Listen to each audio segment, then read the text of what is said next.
चलो भाई, सभी को नमस्कार। सब राजी खुशी। आज की क्लास में एक बार फिर से आप सभी का स्वागत है। मैं हितेश कुमार एक बार फिर से आप सभी का स्वागत करता हूं। आप लोग सभी लाइव आ जाएंगे और आज की क्लास का आनंद लेंगे, ठीक है? चलिएगा। आप अच्छा लग रहे हो। अरे अच्छा, बहुत बहुत धन्यवाद, शाबाश। ठीक है, चलिएगा। आज की क्लास, कल की क्लास की अगर मैं याद दिलाऊं आप लोगों को, तो कल की क्लास में मैंने आप लोगों को ये पढ़ाया था कि कारक क्या होते हैं। कारक का मैंने आपको डायग्राम बना करके सुनाया था, उसके दिखाया था। उसके बाद में मैंने कारक को थोड़ा और आपके सामने एक्सप्लेन किया। तो मैंने बताया कि भाई कारक जो है 8 भेद होते हैं। वो सारी बातें मैं आप लोगों को बता चुका हूं। आगे आकर के मैंने आप लोगों को बताया कि जो कारक, अच्छा अच्छा अच्छा, कारक यू लो, धन्यवाद। ठीक है, ये बात आप लोगों को समझ में आ गई है। उसके बाद में आगे बढ़े थे। आगे बढ़ के मैंने आप लोगों को कर्ता कारक पढ़ा दिया था। किसी बच्चे को कर्ता कारक में कोई दिक्कत है तो बताओ, मैं फिर आगे बढ़ता हूं। आज फटाफट से बढ़ेंगे, ठीक है? कर्ता कारक बता दिया, काम को करने वाला ही कर्ता कारक कहलाता है। और कल की क्लास में मैंने आप लोग, अभी देखो जैसे जैसे क्लास होगी आपको नई नई जानकारियां मिलती चलेगी। एक वाक्य में आज की क्लास में पता चलेगा एक से अधिक कारक भी हो सकते हैं। और जब कल सारा का सारा कारक पढ़ा दूंगा तो बताऊंगा एक वाक्य में 8 के 8 कारक भी होते हैं। ठीक है कि नहीं, ये समझिएगा। सर आप इंतजार कर रहे थे, 1 बजे आता हूं मैं कभी लेट होता नहीं। तो आज की क्लास का दूसरा कारक है मेरे भैया कर्म कारक। आज की क्लास का दूसरा कारक कौन सा है? इसका नाम है कर्म कारक। तो पहले तो आप लोग सभी समझेंगे, बाद में आप लोग इसकी तरफ बढ़ेंगे। आप मुझे बताएं कि कर्म कारक होता क्या है। सबसे पहले तो इसकी विभक्ति समझो। कर्ता ने कर्म को, तो इसकी विभक्ति होती है को। ठीक है, अब जैसे मैंने कहा, पहले डेफिनेशन लिख देता हूं आप लोगों के बीच में। पहले इसकी लिखूंगा डेफिनेशन, फिर आप लोगों को सामने आगे इसको बढ़ाता हूं। देखिएगा, कर्म कारक का मतलब क्या है कि कर्ता द्वारा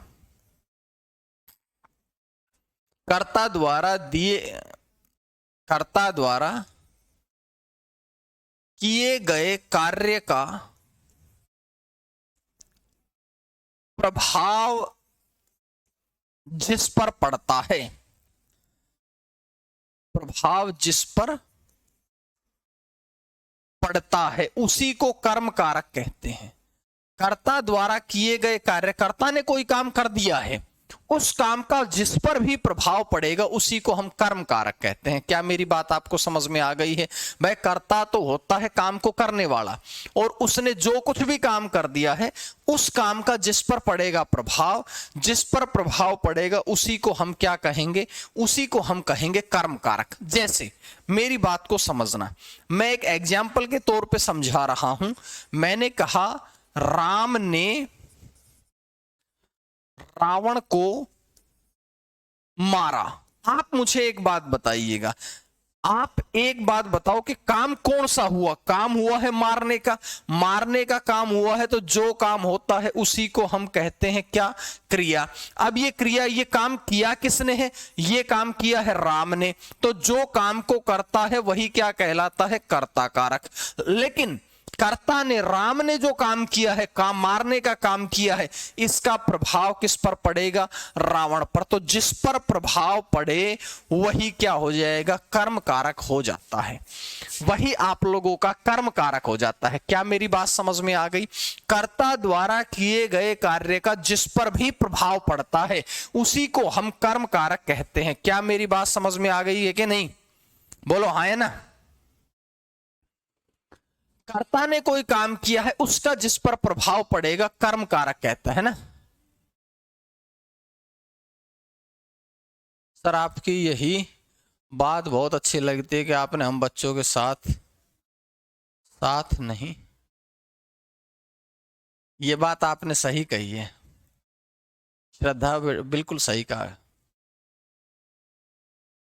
चलिए ठीक है, मैंने आप लोगों के सामने सारी बात समझा दी है। अगर मैंने आप लोगों को सारी बात समझा दी है तो एक कदम आगे बढ़ो।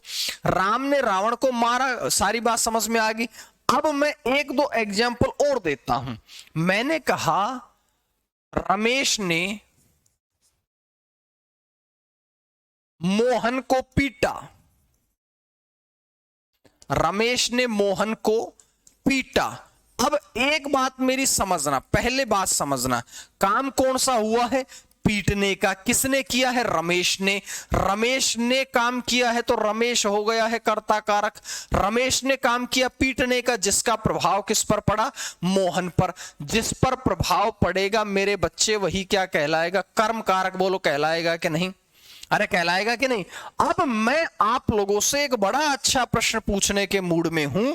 मैंने कहा मेरे भैया 100% प्रभाव पड़ेगा, जहां प्रभाव पड़ेगा वहीं तुम्हारा कर्म कारक हो जाता, कोई टेंशन वाली बात नहीं है। अब जो मैं पूछ रहा हूं वो समझना। इस वाक्य में आपसे कोई पूछे कि कारक बताएं, इस वाक्य में आपसे कोई प्रश्न पूछ ले कारक बताएं, ऑप्शन ए पर कह दे कर्ता कारक, ऑप्शन बी पर कह दे कर्म कारक, ऑप्शन सी पर कह दे कर्ण कारक, ऑप्शन डी पर कह दे संप्रदान कारक, तो आप आंसर कौन सा करोगे? क्योंकि आप जानते हो रमेश में कर्ता कारक है, मोहन में आपका कर्म कारक है। उसके बाद भी अगर आप लोगों के सामने ऐसा प्रश्न पूछा जाता है तो मुझे बस इतना बता दो, मुझे बस इतना सिंपल साधारण सी बात बता दो कि इसमें आप कारक करेंगे तो करेंगे कौन सा, ये बता दो बस। रागिनी, ठीक है बेटा, वेरी गुड, शाबाश, आगे बढ़ो।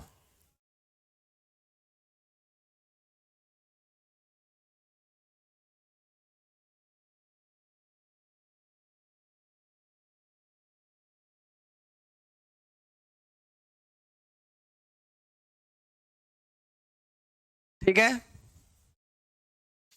अर्चना वेरी गुड, साक्षी, वर्षा ने गलत कर दिया, सीमा शाबाश बेटा वेरी गुड, राधा ने नहीं पता क्या कह दिया, राम राम कह, सॉरी सर मैं लेट, कोई बात नहीं, लेट हो गया तो कोई बात नहीं।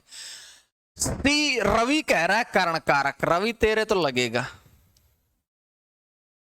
हाँ, पूनम ने बड़ा अच्छा आंसर दिया। देखो भाई एक बात समझो, अगर कभी किसी एक वाक्य में एक से अधिक कारक हो जाए, जैसे यहां पर कर्ता कारक भी है कर्म कारक भी है, तो मैंने आप लोगों से एक बात बतानी है। हमेशा एक बात का ध्यान रखो, ये है तुम्हारी क्रिया, ये है तुम्हारी, यहां पर लिख दिया है मैंने क्रिया, और क्रिया का सबसे ज्यादा प्रभाव उस पर पड़ता है जो क्रिया के समीप होता है। तो क्रिया के समीप कर्म है या क्रिया के समीप कर्ता है? मुझे ये आंसर और दे दो भाई। एक वाक्य में अगर एक से अधिक कर्ता है, एक से अधिक कारक हैं, तो हमेशा क्रिया का प्रभाव उस पर पड़ेगा जो क्रिया के समीप होता है। क्या मेरी बात समझ में आ गई है? जो क्रिया के समीप होता है उस पर ही क्रिया का सबसे ज्यादा प्रभाव पड़ता है। मेरी बात आपको समझ में आ गई होगी। अगर मेरी बात आप लोगों को समझ में आ गई है तो यहां से मैं आपको बता दूं, लिख लो, नोट कर लो, सारे के सारे बच्चे इस बात को नोट कर लेंगे कि जो क्रिया के समीप होता है, जो क्रिया के समीप होता है उसे प्रधान कारक या मुख्य कारक भी कहते हैं। उसे प्रधान कारक या मुख्य कारक भी कहते हैं।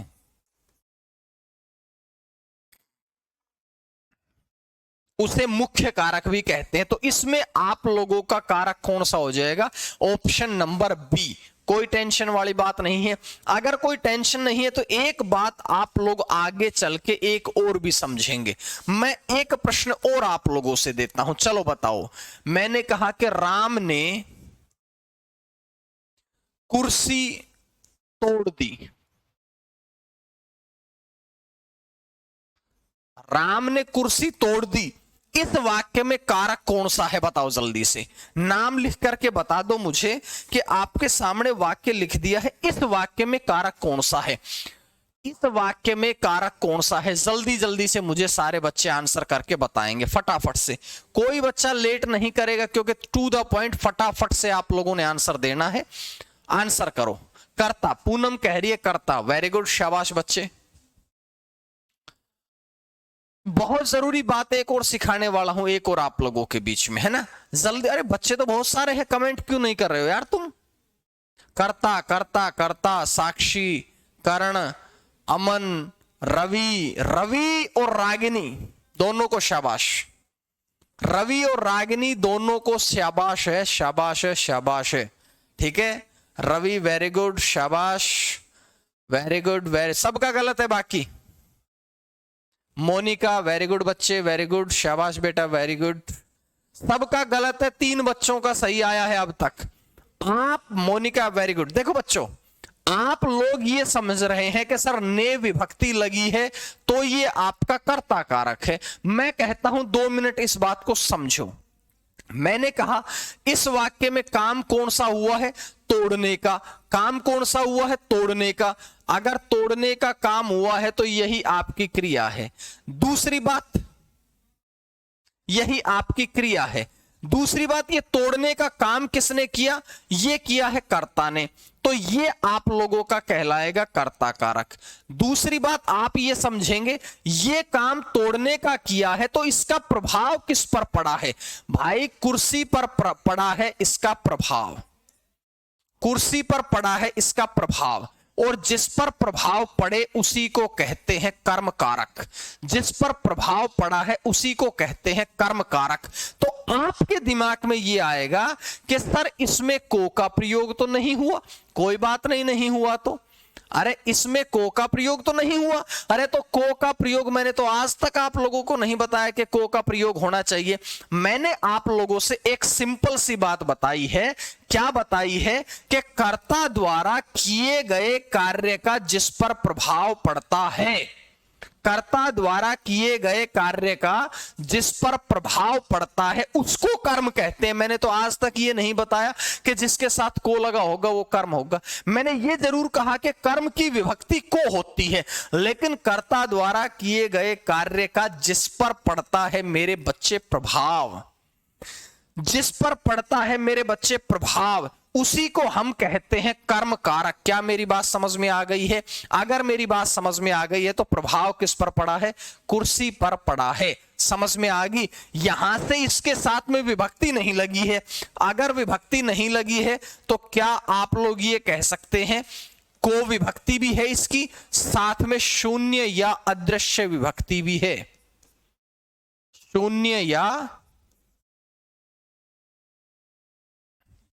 शून्य या अदृश्य विभक्ति भी है,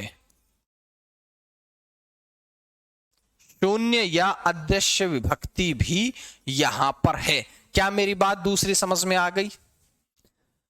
मैंने आप लोगों को 2 बात बताई है, मैंने आप लोगों को 2 बात बताई है। सबसे पहली क्या बताई कि कर्ता द्वारा किए गए कार्य का जिस पर प्रभाव पड़ता है कर्म कारक कहलाता है, और दूसरी बात यह बताई है कि कर्ता ने जो कहा जिस पर प्रभाव पड़ेगा वो कर्म कारक है। लेकिन अगर कभी एक वाक्य में एक से अधिक कारक हो जाते हैं तो प्रधान या मुख्य कारक वही होता है जो क्रिया के समीप होता है। बोलो भाई, 2 बात दोनों की दोनों समझ में आई या नहीं आई, मुझे बताओ भाई। 2 ही बात बताई है, क्या आपको समझ में दोनों के दोनों आ गई है कि नहीं?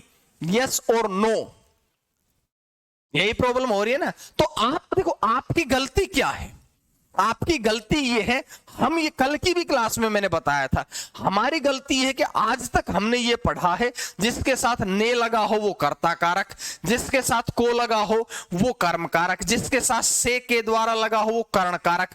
गलत है। मैंने बिना विभक्ति के भी तो करके दिखाए हैं तुमसे, तो आपने ये बात समझ लेनी है। अगर मेरी बात समझ में आ गई हो तो मैं इस बात को बढ़ाता हूं आगे। चलिएगा, इस बात को बढ़ाता हूं आगे। 2 कारक खत्म। अब आप लोगों का तीसरा कारक जिसका नाम है कर्ण कारक।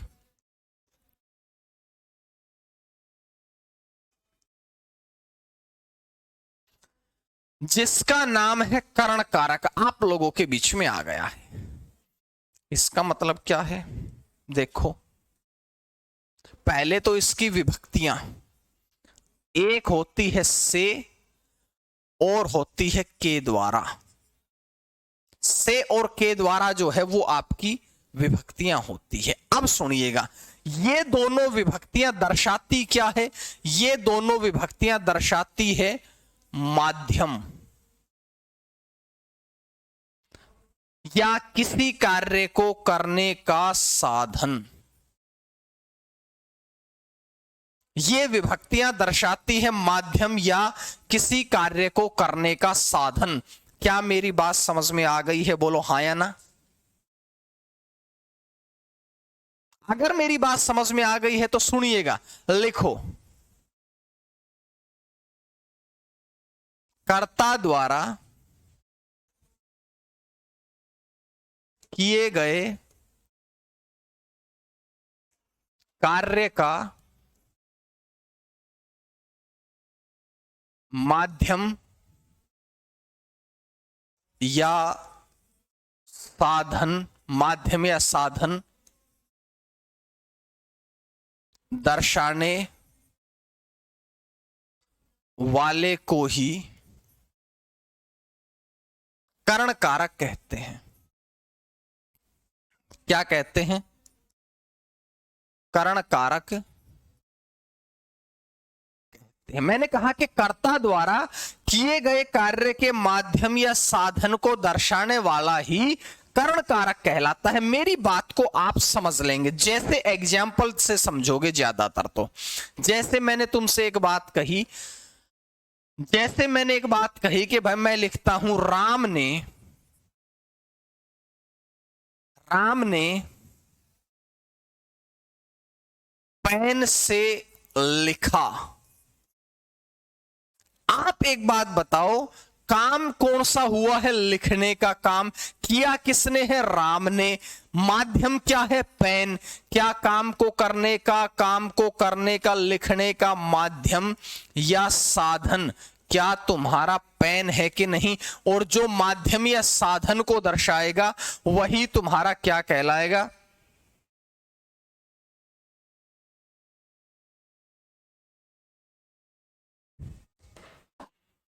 वही आप लोगों का माध्यम या साधन दर्शाएगा करण कारक। क्या मेरी बात आपको समझ में आ गई है?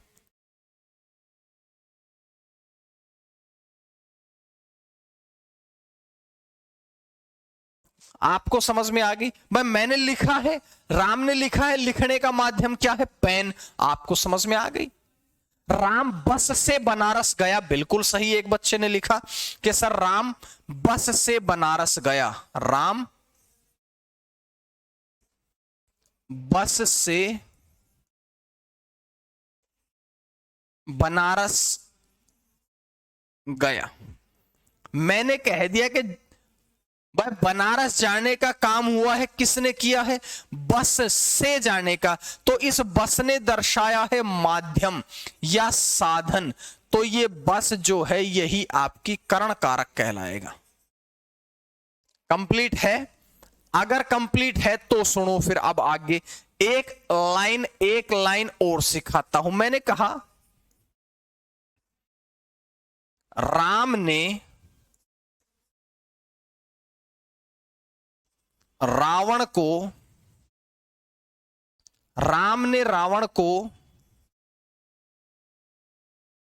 तीर से मारा। राम ने रावण को तीर से मारा। मेरे भाई एक बात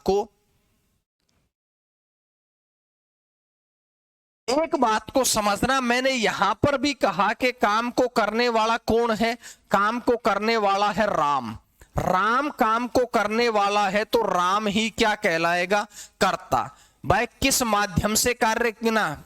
माफ करना, इस मारने का प्रभाव किस पर पड़ा? रावण पे। रावण जिस पर प्रभाव पड़ेगा वो कहलाएगा कर्म। और किस माध्यम से किया गया है? तीर। जिस माध्यम से कार्य किया जाए उसे कहते हैं करण कारक। क्या मेरी बात समझ में आ गई है? अरे क्या मेरी बात समझ में आ गई है कि नहीं? अगर मेरी समझ में आ गई है बात तो समझो। अब इस वाक्य में कारक कौन सा है? कर्ता है, कर्म है या करण है? ये मारना है आप लोगों की क्रिया। और मैं आपको ऑप्शन देता हूं, ऑप्शन ए पर कर्ता, ऑप्शन बी पर कर्म, ऑप्शन सी पर करण। ठीक है कि नहीं? बताओ कौन सा कारक है?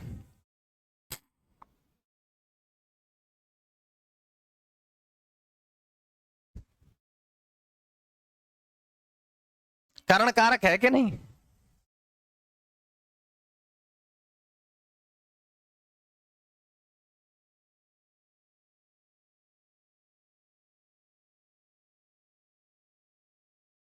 क्या मेरी बात समझ में आ गई?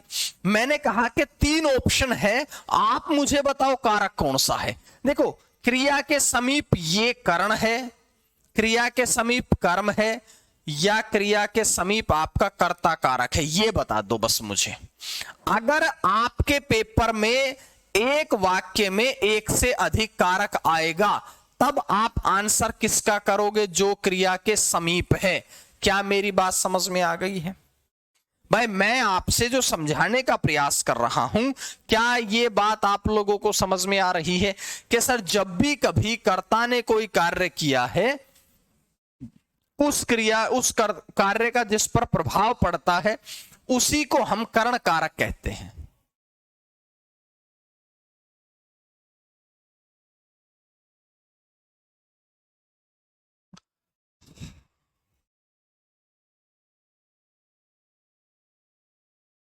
ठीक है, कर्ण कारक है, खत्म हो गया।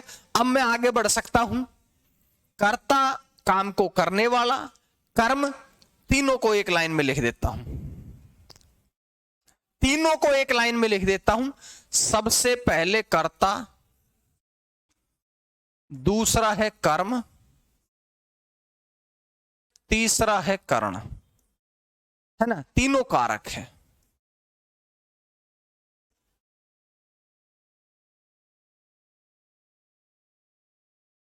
तीसरा है कर्ण कारक। ठीक है। कर्ता की विभक्ति ने, कर्म की विभक्ति को, कर्ण की विभक्ति से या के द्वारा। ठीक है। एग्जाम्पल मैंने बताया, कर्ता कार्य को करने वाला, किसी भी कार्य को करने वाला। ठीक है। कर्म का मतलब है जिस पर प्रभाव पड़े, जिस पर कार्य का, कर्ता द्वारा किए गए कार्य का जिस पर प्रभाव पड़े। और तीसरा है जिस माध्यम से कोई कार्य किया जाए, यानी कि जो माध्यम या साधन दर्शाए, जो माध्यम या साधन दर्शाए वह कर्ण कारक होता है। तीनों की तीनों बातें मैंने आप लोगों के सामने एक एक करके रख दी है।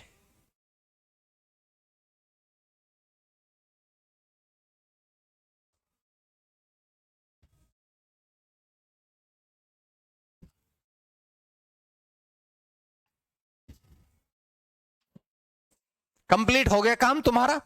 तीनों कारक में अगर कोई प्रश्न हो तो मुझसे पूछ सकते हो आप। भाई 3 कारक बताए हैं, तीनों कारक में अगर कोई प्रश्न मेरे कोई समझ में नहीं आया हो, कोई प्रश्न पूछना हो, मुझसे पूछ लो, फिर मैं आगे बढ़ता हूं। ठीक है, बताओ जल्दी से।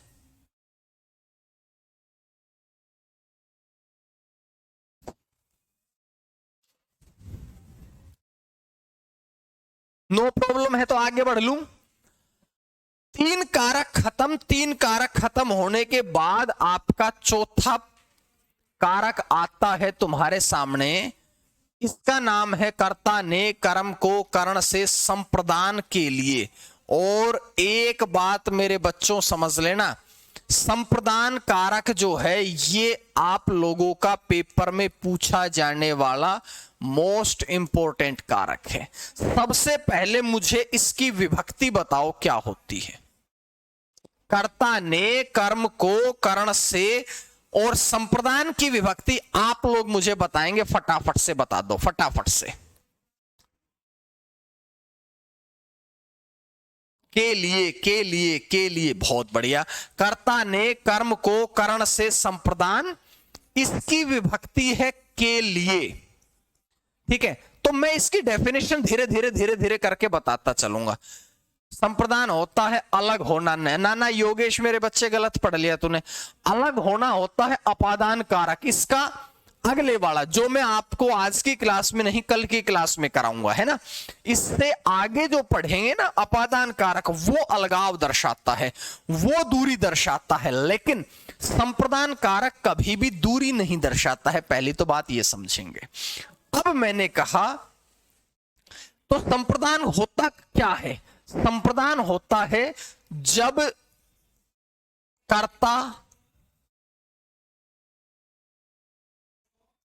जब कर्ता दूसरों के लिए कोई कार्य करे। जब कर्ता दूसरों के लिए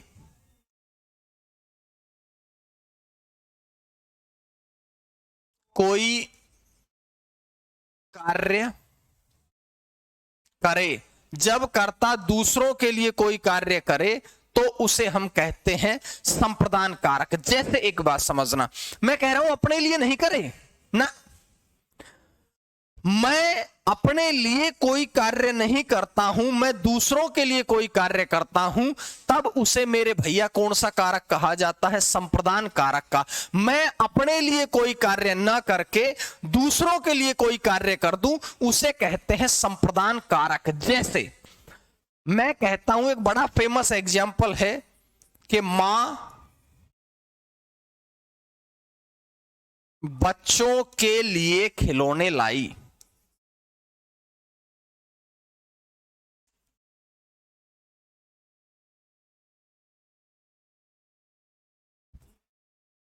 मां बच्चों के लिए खिलौने लाई। अब आप एक बात बताओ, मां अपने लिए खिलौने लाई कि दूसरों के लिए? अपने लिए नहीं लाए भाई, काम मां ने काम किया है खिलौने लाने का, अपने लिए बच्चों के खिलौने लाई। थोड़ा सा गड़बड़ हो गई। बच्चों के लिए खिलौने लाई, मां अपने लिए कोई काम नहीं कर रही है, बल्कि मां दूसरों के लिए कोई काम कर रही है। मैंने कहा कि कृष्ण ने राधा के लिए बांसुरी बजाई, अपने लिए नहीं, राधा के लिए बांसुरी बजाई। पूनम बहुत अच्छे बेटा। रवि मोहन के लिए पुस्तक लाया, अपने लिए नहीं लाया, दूसरों के लिए पुस्तक लाया है। तो मैंने कहा कि जब कर्ता स्वयं के लिए कार्य न करके दूसरों के लिए कोई कार्य करता है, उसे कहते हैं संप्रदान कारक। संप्रदान कारक, संप्रदान कारक। क्या मेरी बात समझ में आ गई? सबसे अच्छा, सबसे बढ़िया एग्जाम्पल तो यही है कि भाई संप्रदान कारक स्वयं के लिए काम नहीं करता। अरे भाई आपने पेपर में लड़कियों के लिए तो बड़ा अच्छा एग्जाम्पल है, आप समझेंगे। मैंने कहा पिताजी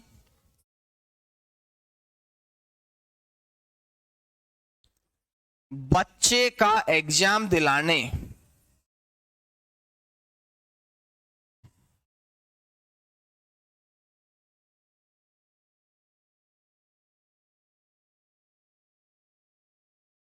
दिलाने के लिए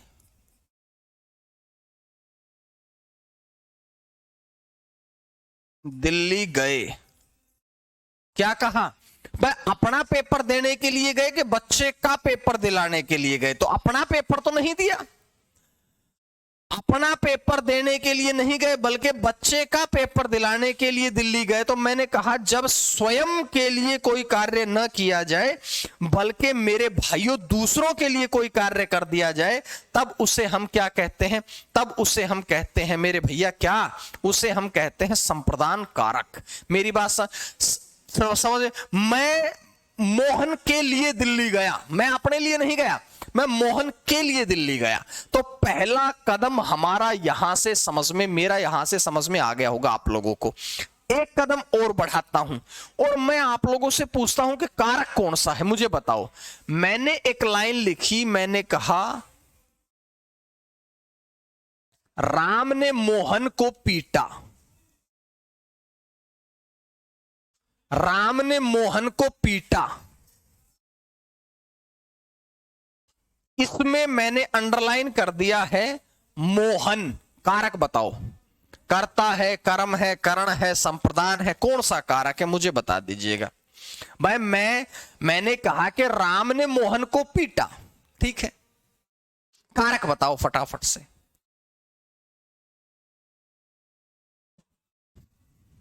मैंने कहा एक और वाक्य लिखता हूं, जल्दी बता दो, सोचने की आवश्यकता भी कहां है इसमें। राम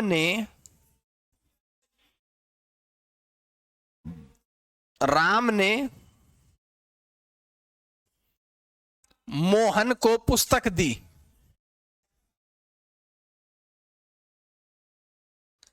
इसमें भी अंडरलाइन मोहन है, जल्दी से बता दो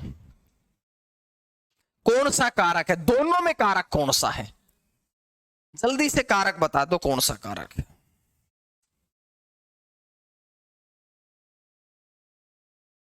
बताओ बताओ बताओ।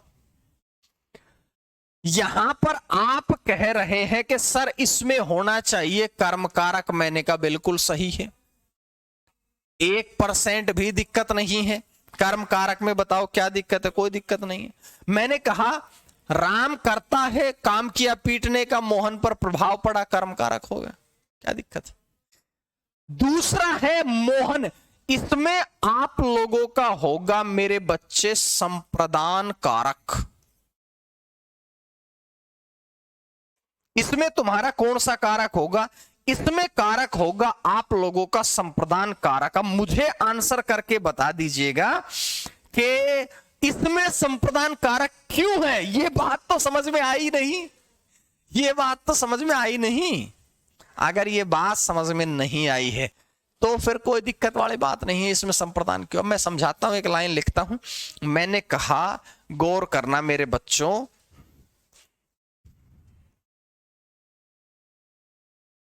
जब वाक्य में किसी को कुछ दिया जाए, किसी को कुछ देने का भाव हो, या जहां देना क्रिया लगी है वहां आपका संप्रदान कारक होता है, वहां संप्रदान कारक होता है, वहां संप्रदान कारक होता है, वहां संप्रदान कारक होता है।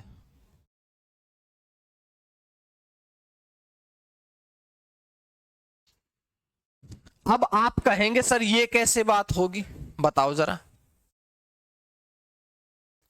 भाई एक लाइन समझी, देने का भाव हो तो मैंने कहा देखो यहां देने का भाव है कि नहीं, जहां देना क्रिया लगेगी, देना क्रिया लगेगी वहां संप्रदान कारक होगा। जैसे जैसे मैंने कहा अभी अभी, पिताजी ने मोहन को 100 रुपए दिए, देने का भाव है कि नहीं। मैंने कहा राधा ने श्याम को बांसुरी दी, क्या देने का बोध है कि नहीं। मैंने कहा अध्यापक ने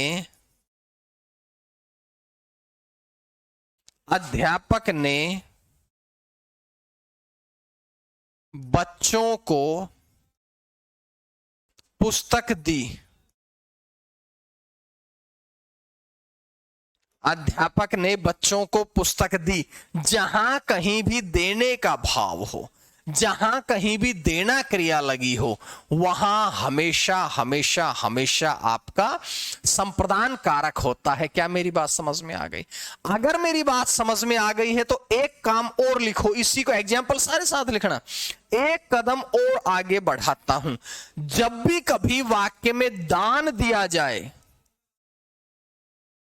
जब भी कभी दान दिया जाए, वहां भी तुम्हारा कारक मेरे बच्चे संप्रदान कारक ही होता है। अब आप कहोगे सर ये दान दिया जाए मतलब, जैसे मैंने कहा रवि ने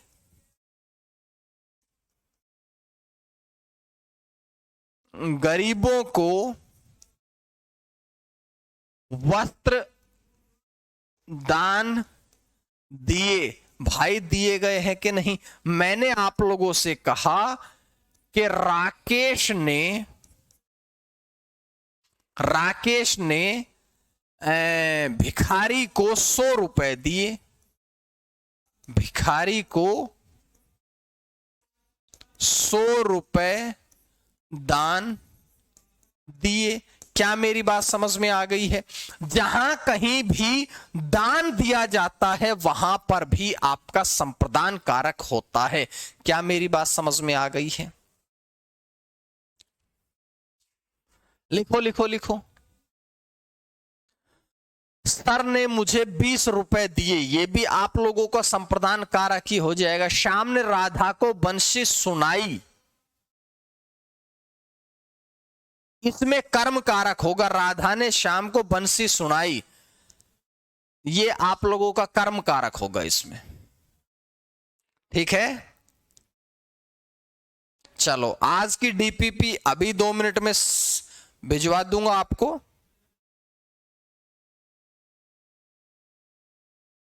ठीक है, हाँ,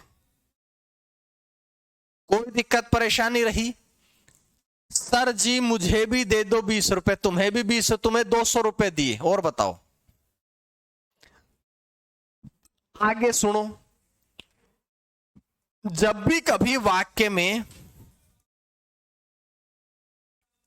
उपहार,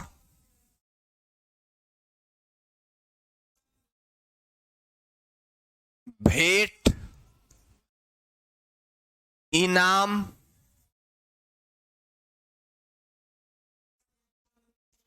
पुरस्कार आदि दिया जाए,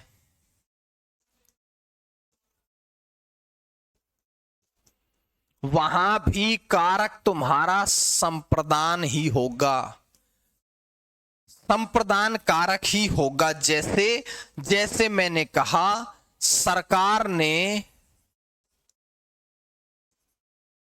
खिलाड़ियों को इनाम दिया, खिलाड़ियों को पुरस्कार दिए। जहां देने का भाव हो, मैं कह दूं अध्यापक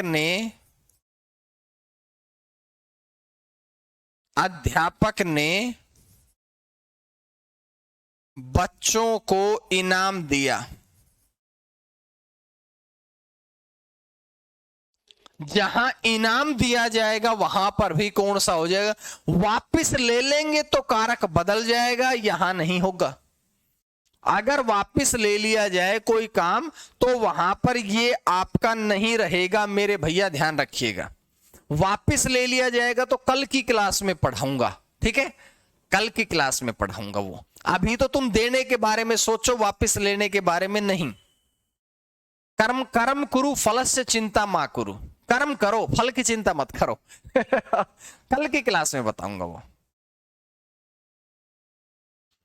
सर ऐसे हो सकता है कि कृष्ण ने राधा को, हाँ बिल्कुल, सम्मान इसी में तो आएगा। उपहार, भेंट, इनाम, पुरस्कार, सम्मान, रिस्पेक्ट सब इसी में तो है। ठीक है, चलो और सुनो, आपसे कह रहा हूं अगर कोई चीज देने के बाद, भैया देने के बाद वापिस न मिले, कोई चीज देने के बाद वापिस न मिले, वहां पर भी तुम्हारा संप्रदान कारक होता है। कोई चीज दी, देने के बाद अगर आप लोगों को वापस नहीं मिलती है, उसे संप्रदान कारक कहते हैं। ठीक है। अब मैंने कहा जैसे भूखों को भोजन खिलाया, भूखों को भोजन खिलाया, भूखों को भोजन खिलाया।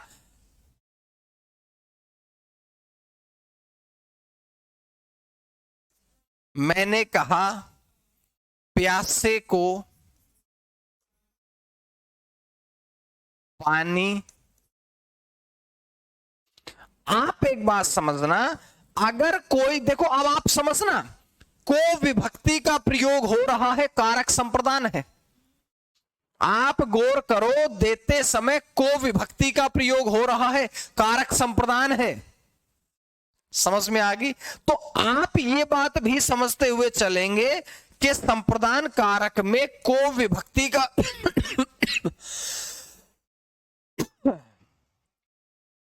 को विभक्ति का प्रयोग भी होता है देना क्रिया के साथ। देना क्रिया के साथ इसकी को विभक्ति का प्रयोग भी होता है। ये बात को आप ध्यान रखेंगे। समझ में आ गई कि नहीं? बोलो यस और नो। आज क्लास नहीं ले पा रही हूं, स्कूल में फंस गई हूं, बारिश हो रही है, कोई बात नहीं, आप हमें याद करते रहें। आप इतना बहुत सा काम तुम्हारा स्कूल। ठीक है, चलो बस आगे बढ़ो मेरे बच्चों। मैंने कहा कि भाई गौर तो करो तुम यार, मैंने क्या क्या लिखवा दिया। देने के बाद अगर कोई वापस नहीं मिले वस्तु, वहां पर भी तुम्हारा यही हो जाएगा। और सुन लो, कभी कभी तुम करते हो अभिवादन। अभिवादन करते समय अगर तुमने कर दिया है अभिवादन, अभिवादन करते समय भी कर्ता कारक होता है। जैसे मैंने कहा माफ करना, संप्रदान कारक, संप्रदान कारक होगा। अभिवादन का मतलब जैसे मैं कह दूं गुरु जी को प्रणाम, गुरु जी को प्रणाम। आते ही मैं क्या कहता हूं, आप सभी को नमस्कार, आप सभी को नमस्कार। क्या मेरी बात समझ में आ गई है?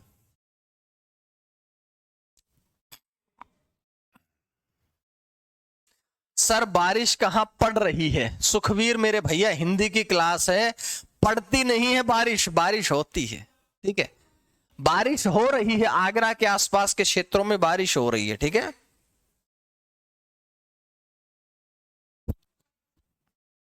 ठीक है।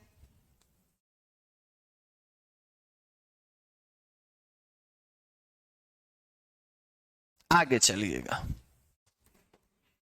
और सुनो,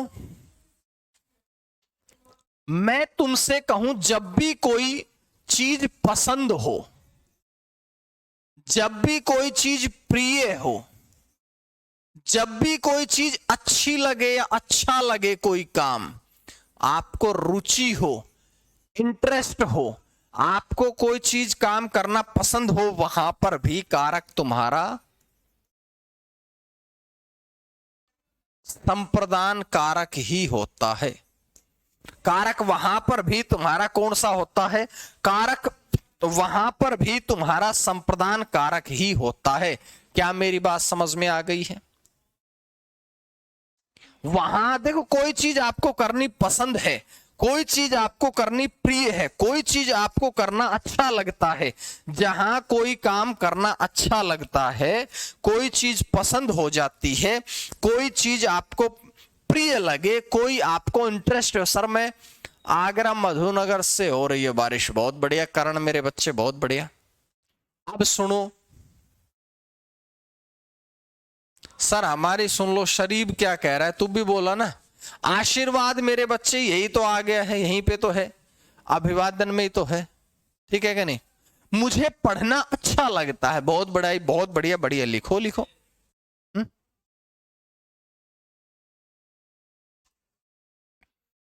मुझे हिंदी पढ़ना अच्छा लगता है। मुझे हिंदी पढ़ना अच्छा लगता है। राम को सीता का साथ पसंद है। प्रिय है। मुझे बारिश में नहाना अच्छा लगता है। मुझे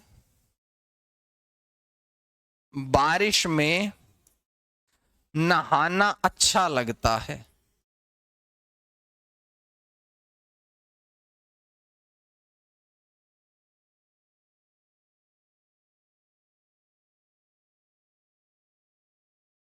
ठीक है। रुचि, मुझे इंग्लिश पढ़ने में रुचि है ना? तो आप ये कर लो। जहां प्रिय, पसंद, अगर विशेषता में बहुत लगाया जाए, जैसे हिंदी में बहुत अच्छा, अरे तो अच्छा के आगे ही तो बहुत लगाया है, वो तो प्रविशेषण हो गया।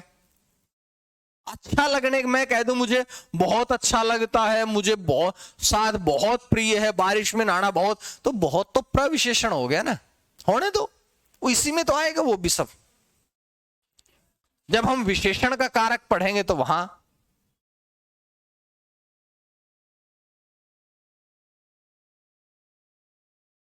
ठीक है। ये सारे के सारे आपके संप्रदान कारक में आते हैं, बस ये बात पे आप गौर करेंगे। सारे के सारे आपके संप्रदान कारक में आते हैं, ठीक है।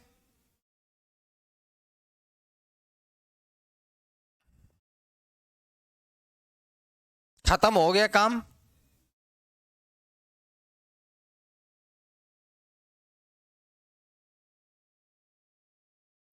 कृष्ण को बांसुरी बजाना पसंद है, बहुत बढ़िया बात है। कृष्ण को बांसुरी बजाना पसंद है, कृष्ण को बांसुरी बजाना अच्छा लगता है, कृष्ण को बांसुरी बजाने में आनंद आता है, कृष्ण को बांसुरी पसंद है, कुछ भी कर दो भाई। मुझे हिंदी पढ़ना पसंद है, मुझे खेत में जाना अच्छा लगता है, मुझे अब अपना पसंद प्रिय कोई भी लगा दो यार, क्या दिक्कत है उसमें। और सुनो, अभी तो खत्म नहीं हुई है। हम ये कहते हैं कि जब भी कभी वाक्य में के वास्ते,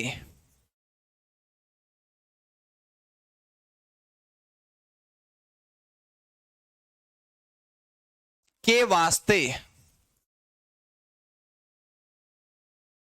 के हित,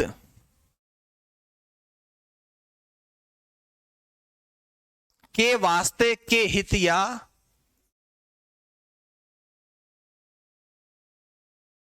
के निमित्त का प्रयोग हो, के वास्ते, के हित, के लिए,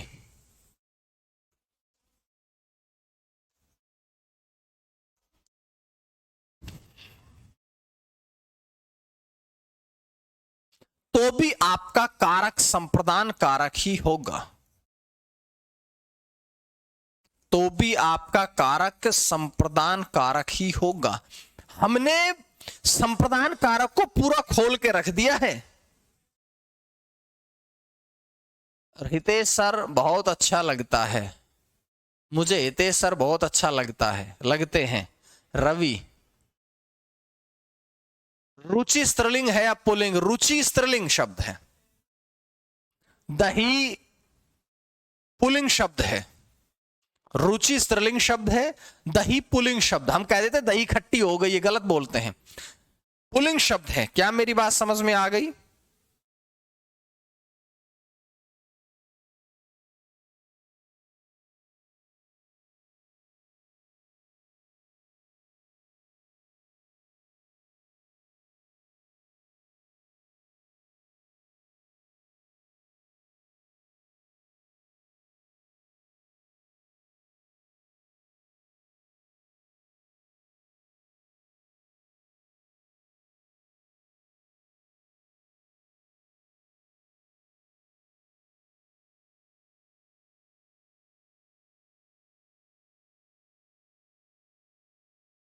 खत्म है काम। दही पुलिंग, हाँ बिल्कुल सही है। वास्ते के इन सब का मतलब यही होता है क्या के लिए। जैसे हनुमान जी सीता के वास्ते लंका गए। सीता के वास्ते, हनुमान जी सीता के वास्ते लंका गए, कर्म संप्रदान कारक हो जाएगा। हाँ, विमलेश लड़के का नाम भी होता है, लड़की का नाम भी होता है, ठीक है। लेकिन आप ध्यान रखिए शब्द पुल्लिंग है क्योंकि इसके पीछे लगा है ईश। विमल प्लस ईश के मेल से बनता है। ईश मतलब होता है भगवान, जो पुल्लिंग शब्द है, ठीक है। ईश शब्द है पुल्लिंग शब्द, ईश मतलब भगवान। ऐसे बहुत सारे, जैसे सोनू है, लड़की का नाम भी होता है, लड़के का नाम भी होता है। तो आप ये बात समझते हुए चलेंगे, समझ में आ गई ना मेरी बात। जैसे मोनिका ने लिखा, देश के हित के लिए स्वतंत्रता सेनानियों ने प्राण दे दिए, बिल्कुल सही। मैंने कहा यह रोड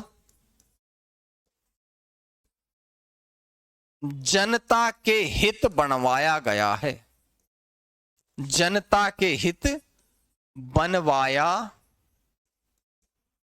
गया है। मैंने कहा बच्चों के निमित्त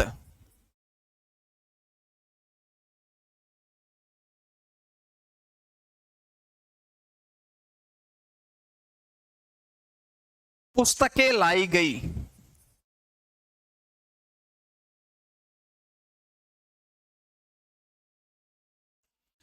मैंने कहा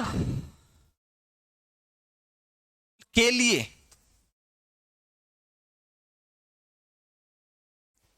राम सीता के लिए फल लाए। बस सीता के लिए भगवान राम फल लाए हैं। मैंने बता दिया इन तीनों का मतलब होता है के लिए। देखो लिख रखा है इशारा करके, के वास्ते, के हित, के निमित्त, इन सब का मतलब होता है के लिए। अब आप लोगों के सामने मैंने बताया, हनुमान जी सीता के वास्ते लंका दहन किया, जैसे राम जी सीता के समुद्र मंथन किया, ठीक है। आपने रोड में बिंदी लगा दी, कहां है रोड? रोड में बिंदु लगती है नीचे, कौन कह रहा है नहीं लगेगी? अगर यह सबसे पहले हो तो बिंदु नहीं लगेगा, लेकिन ये दूसरे शब्द उस पे है तो बिंदु लगेगा।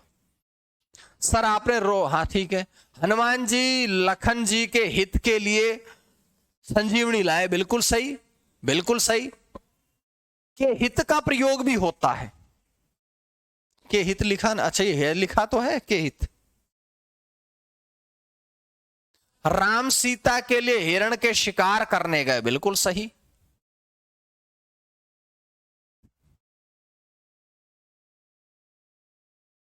बहुत बढ़िया, शाबाश। अब बताओ मुझे क्या संप्रदान, देखो एक बात समझ लेना, जब संप्रदान कारक शुरू किया था तो आप लोगों को मैंने बता दिया था कि बड़ा इंपॉर्टेंट है आपका संप्रदान। इसी के जैसा जितना इंपॉर्टेंट तुम्हारा संप्रदान कारक है, इतना ही इंपॉर्टेंट आपका अपादान कारक है, जो आज की क्लास में नहीं होगा। अपादान कारक को हम करेंगे अगली क्लास में, नेक्स्ट क्लास में। अभी आज का होमवर्क सुनेंगे, फिर आगे पढ़ेंगे। शिव जी जग के लिए हलाहल पी गए, बिल्कुल सही है। हलाहल का मतलब होता है जहर, गरल। ये सबसे लंबा नहीं है शरीब, ये सबसे लंबा आएगा कल। अपादान कारक है ना, लंबे तो सारे ही हैं, कोई कर्ता कारक छोटा है क्या? लंबा छोटा मत देखो, बस आप ये याद रखो जो मैंने इक्वेशन बताई है वो सारे के सारे इक्वेशन आपको याद होने चाहिए, बस। मैं ज्यादा कुछ नहीं करूंगा, मैं आपको सारे इक्वेशंस बताता हुआ चलूंगा, ठीक है।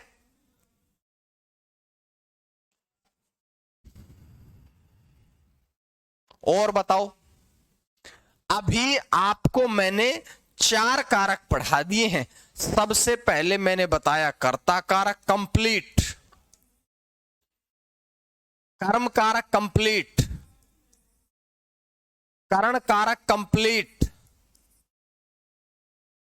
संप्रदान कारक कंप्लीट। ये सारे कारक मैंने अभी तक आप लोगों के कंप्लीट कर दिए हैं। क्या कर दिए हैं कि नहीं बोलो। किसी स्थान का नाम संज्ञा शब्द होगा, व्यक्तिवाचक संज्ञा। चंद्रकिशोर, किसी स्थान का नाम व्यक्तिवाचक संज्ञा होगा, इस बात को आप ध्यान रखें, है ना। अब मैं आप लोगों के लिए आज का होमवर्क भी लिख देता हूं, लिखो भाई। आज का होमवर्क है, जो बुक मैंने आप लोगों को दे रखी है, अपलोड कर रखी है जो बुक, उस बुक का पेज नंबर 40, पेज नंबर 40 आज आपने पढ़ना है। डीपीपी अपलोड हो गई है आज की भी, आप उनको पढ़ के रखेंगे, ठीक है। कोई टेंशन तो नहीं है अब किसी बच्चे को भाई, कोई दिक्कत परेशानी तो नहीं है किसी बच्चे को। चलो तो मिलेंगे हम कब की क्लास में। कल मैं आपके सारे के सारे कारक खत्म कर दूंगा, आप लोग भी समय पे आए, क्योंकि एग्जैक्ट 1 बजे ही शुरू करें। रोड अंग्रेजी भाषा का शब्द है, बिल्कुल विदेशी शब्द रोड, ठीक है कि नहीं। लेकिन हिंदी में जो ड है, इसका प्रयोग 2 तरह से करते हैं। ड और ढ हिंदी में 2 प्रकार से प्रयोग किए जाते हैं। आप समझो, हिंदी में सबसे पहले वर्ण के लिए तो ड ढ का प्रयोग करते हैं, उसके बाद में दूसरा तीसरा चौथा आखिरी जहां भी हो बिंदु वाले ड ढ का प्रयोग करते हैं। इन दोनों को उत्क्षिप्त वर्ण कहते हैं। मैं इनको बता तो चुका हूं यार। हाँ, अब हिंदी की ना उसकी हिस्ट्री की क्लास शुरू होगी तो पढ़ो बस, ठीक है। धन्यवाद। आज पहली बार 1 घंटे की क्लास चली है और मैं 10-10 मिनट पढ़ा के जा रहा हूं तुम्हें। मेरी कोई क्लास ऐसी नहीं है जो 55 मिनट से कम की क्लास हो, इस बात को ध्यान रखना। अगर ऐसा है 1 घंटे की आज तुमने कही है तो कल से मैं 15-15 मिनट पढ़ा दूंगा। धन्यवाद।